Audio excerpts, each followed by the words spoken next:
네, 이 시간에는 하나님의 공유적 속성 중에 주권적 속성에 대해서 알아보도록 하겠습니다.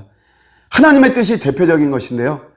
우리도 인간도 하나님의 뜻을 좀 알 수 있다라고 하는 뜻에서 공유적 속성에 들어갑니다.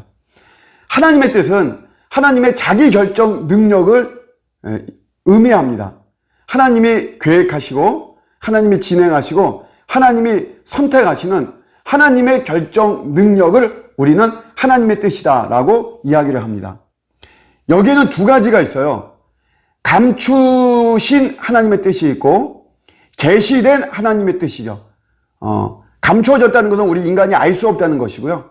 계시됐다는 것은 하나님이 오픈, 열어주셨다. 우리 인간이 알 수 있다라고 하는 것입니다.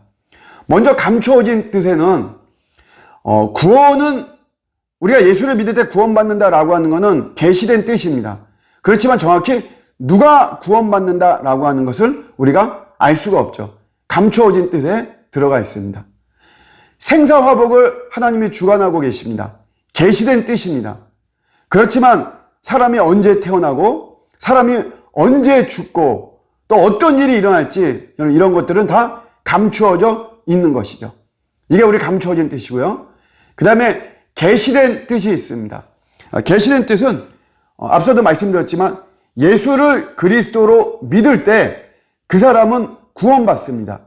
요게 우리 하나님의 계시된 뜻이고요. 또 이 세상이 모두 다 우주적으로 통일이 됩니다. 마지막 날에. 이것도 계시된 뜻입니다. 우리 일상의 신자들의 일상의 삶 속에는 항상 기뻐하고 쉬지 말고 기도하고 범사에 감사하라. 이것도 하나님의 뜻입니다. 계시된 뜻. 이는 너희를 향하신 그리스도 예수 안에서 너희를 향하신 하나님의 뜻이다. 계시된 뜻을 이야기를 하고 있습니다. 이런 하나님의 주권은 우리 인간 의지하고 잘 균형을 이루어야만 됩니다. 하나님의 주권만 강조하다 보면 우리는 숙명론이나 운명론에 빠질 수 있고요. 반대로 인간의 자유의지를 강조하다 보면 하나님의 뜻을 무시하고 하나님을 배제하는 이런 잘못을 저지르게 되는 것이죠. 마지막으로 우리가 하나님의 뜻을 굉장히 궁금해합니다. 나 개인을 향하거나 아니면 이런 시대를 향하거나 요즘 같은 코로나의 이런 상황 속에 하나님의 뜻은 무엇일까? 그런데 우리가 알 수 있는 것도 있지만 비록 계시된 뜻이라고 해도 명확하게 우리가 알지 못하는 이런 하나님의 뜻이 있습니다. 여러분 이럴 때는 어떻게 해야 될까요? 올바른 자세는 다음과 같습니다. 먼저는 어설프고 억지로 해석을 하려고 하면 안 됩니다. 음질이 중요합니다. 무조건 듣는 것만 중요한 것이 아니고요. 음성보다도 정확한 소리인 음질이 중요한 것이죠. 그래서 어설프게 해석하려고 하면 안 되는 것이고요. 두 번째는 사실 이렇게 파악하지 못하는 거에는 내 안에, 우리 안에 어떤 욕심이나 탐욕이 있습니다. 어떤 죄악의 모습이 있죠. 그러면 하나님의 뜻을 우리가 흐릿해지는 것이에요. 정확히 알 수가 없는 것이죠.